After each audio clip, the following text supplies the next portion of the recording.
Okay, with the massive resurgence we have with boxing in the northeast of England, especially on the professional scene here, there's no better man to speak to than the Chronicle's very own John Gibson, who's you've seen so much, John. Yeah.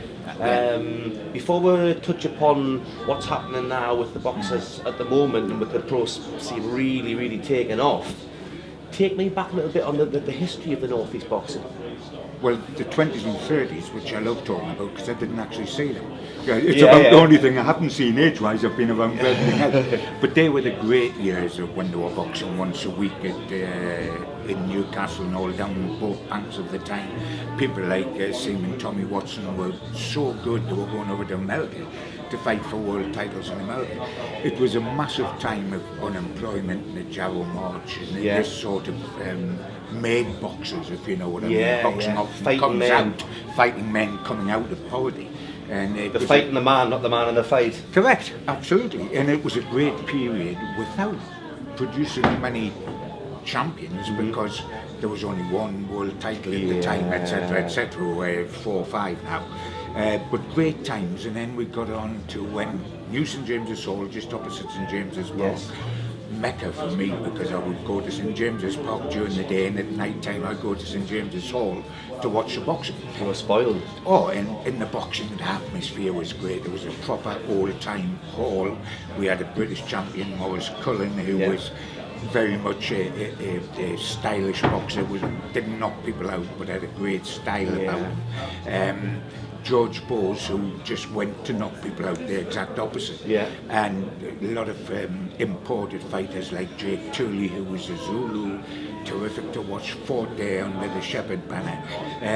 They were wonderful days, and for a young reporter wanting to write about colour, to go into the atmosphere there. I remember seeing Sonny Liston, the world heavyweight champion, on his white horse going through the city and then doing his training routine in the ring at St James's Hall. I then met him, funny enough, years later in Las Vegas, which is where he lived, and spent some considerable time with him there, and ended up with Glenn McCrory doing a big documentary on Liston v Tyson as the scariest man on the planet. Fabulous times. And then, of course, Northeast boxing reached its pinnacle, I guess, when we had 3 champions all at one time. The Holy Trinity. Oh, Glenn McCrory, Billy Hardy, John Davison. My privilege to see all the fights, 3 super guys. Very talented. I mean, people forget because they all come at one time how talented they were. I saw every one of McCrory's world title fights, including one in Russia, which it was the first professional bout ever held in Moscow. The wall had come down, the communism was dead, they wanted to put on a pro fight quick. They didn't have any pros because they weren't allowed to go pro, they were just amateur. So they imported the American guy and Glenn to fight for a world title. Billy Hardy, when he fought Canizales twice, first time, fabulous. Billy just started a little bit slow, as he would have won it. Second time, no chance. Canizales was a world-class fighter. In Texas, on his own patch, knowing how good Billy had been. They stuck Billy in a car park at 12 noon, outside with just a canopy on the top. The sun just seeped in, little redhead, the sun just nearly killed him. We, all sitting by the ringside, were given fans to keep us cool. The minute I heard that, I thought Billy's going to do great here. And Davison, big puncher, wonderful. Hopefully those days might be on the verge of coming back. Well, that's the thing. I think individual fighters by themselves don't make a fighting scene. You've got to have the support. You've got to have it. It's almost like a team sort of thing, you know. And I think with over recent years, you've obviously got London, but in the north you've got Manchester, you've got Liverpool. Really hot scenes there. Whereas 2015, we've got such a hotbed of talent coming through here now. You've got the Phil Jeffries is putting big shows on. We've got a great show on March the 8th there. You've got the Sky come to the arena. We had 2 arena shows last year as well. It's exciting times, both. I think it's cut into 2 really, isn't it? You've got the local lads who are coming through, and I've never known the Northeast have so many pros as they have now. It's phenomenal. 50, 60, whatever the figure is. Yeah. It's quite amazing. You've got local promoters as well as managers. Mark Bruzel's come in, Phil Jeffries been there, Steve Wraith's been there. And then, of course, you've got somebody like Dennis Hobson who's coming to the area. And even more, Eddie Hearn, the latest one, which is hugely big time. He's the number one promoter in this country. Must be in the top 5 or 6 in the world. Huge clout in this country because, of course, he's the only one with the Sky Television contract to put on all the big fights.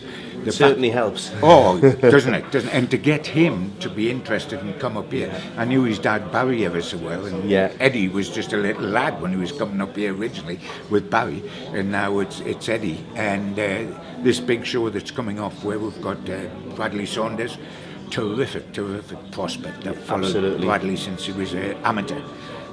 Got him on the bill, and Anthony Joshua. Big age, yeah. Oh, he's going to be the next biggest thing in British boxing, without a shadow of doubt. He's a nailed-on world champion. One physique, brilliant, but can punch. I mean, Bruno had a great physique. Yeah, but Joshua looks more like an athlete, where Bruno was muscle bound. Yes, he was. Which didn't lend himself for the later parts of the fights and things. Didn't help when he was terrified and all fighting Tyson and all I think that would it's not the first one that would have been either. Absolutely so. But Joshua is going to be big. He's articulate. He's an absolute gentleman, a young man. Yeah, he's an ambassador in and out the ring, isn't he? No question. He is going to be massive. Bradley Saunders, from our point of view in the North East, hopefully will be the first of the big North East champions, having had the 3 boys we talked about in the McCrory era. Saunders can lead us now. My hope, because they're such terrific lads, is that John Lewis and Travis Dickinson, John will come back big. I hope, please God, because he's got whatever happens, he's got a Lonsdale belt won outright. Exactly. Ain't bad. Never take that away from anybody. Not at all. And Travis, a big hitter who got so unlucky in the maxi muscle. Yeah. So unlucky when he got that injury at the last moment. Well, the thing is, he was due to fight in the final earlier. That's right. And Ajisaf from the other pulled guy. out. Exactly, and then so when I heard his angle, obviously it was close towards the fight, but after the fights that he had in the build up towards the final, I mean the semi-finals one of the greatest fights I've I've seen. I've never seen anybody go down with body shots like that and come back and win. I mean, I was behind the settee with him, fingers on my eyes watching it. I thought he was going to die. Our man, I mean, he made his opponent look like the Elephant Man. He'd taken so much punch, but the body shots that were ripping into Travis, what courage he had to come out of that and stop the guy. Took some doing. Hasn't been in the ring since over a year. He deserves the chance to come back. And in training now, though. Yep, absolutely. And with his punching power, please, always got a chance. John Lewis, I love to death. I would like to see him come back big. There's no question that his next fight up here on the Hearn Stephen Simmons, very big. Can't afford to lose that because having done what he's done, John ain't going to start at the bottom again. So where would he have to go if he doesn't win this? Please God, let him win it. Time's on his side. Well, after he won the Lonsdale outright, he had the fight with Mackenzie, and I've done some interviews with John Lewis, and it's in hindsight, the Mackenzie fight came too quickly for him. And the Courtney Fry fight, anybody could be understood in terms of not expecting the Courtney Fry that turned up because he was... Mackenzie come at the wrong time. He was getting married. He was over in Vegas for his bachelor night. I mean, he's the first to say this. You know, you take your eye off the ball a little bit. You think you can just plug in on the night and you're back to your usual. You're not. You play football, you don't play boxing. And this was dangerous because this fella's got a big punch. So he was always going to be dangerous. You know, however long you stayed there, he's capable of taking you out with one shot. And that proved to be the case. I would love to see him come back because I want to see him keep his appetite. Well, he's still young enough at 28. Yes. This is a must-win this time. Please God, let Saunders get a title, let John Lewis come back, let Travis, and let them be the standard bearers for all the younger fighters beneath that comes back and makes our area what it used to be. Well, you've also got Glenn Foots fighting Ahmed Patterson next weekend, I believe, which is a really good battle of the unbeatens. Patterson's a good guy. I seen Glenn a couple of weeks ago at the show. He's He's already on weight. I think he's looking really, really good, and he's bang up for the fight. So that's going to be on We've Box got Nation. loads of fighters that are thereabouts. I'm just waiting for somebody to step out of that zone and say, right, I'm here and plant the flag on the top of the hill, and that be the start. And that will probably be Bradley Saunders. He gets the Commonwealth title this time round. I've known Bradley since he was a kid, as an amateur, good amateur. Only doubts I ever had, he had a bad hand. He tells me he's okay with that, and it's going well. He's under Eddie Hearn now, who can open up big doors for him. And obviously, younger brother Jeff, he's just turned over now as well. And part of the family. And if he's half as good as Bradley, Bradley's still saying, by the way, I'm king. Our youngin's there, but I'm still the king, which at the moment is true. But we've got a great chance. Let's hope we're standing here talking again in, say, 7, 8, 9 months' time, and we're talking about our champions. John Gibson. Lovely to see you. Wonderful. Take care. Cheers, man.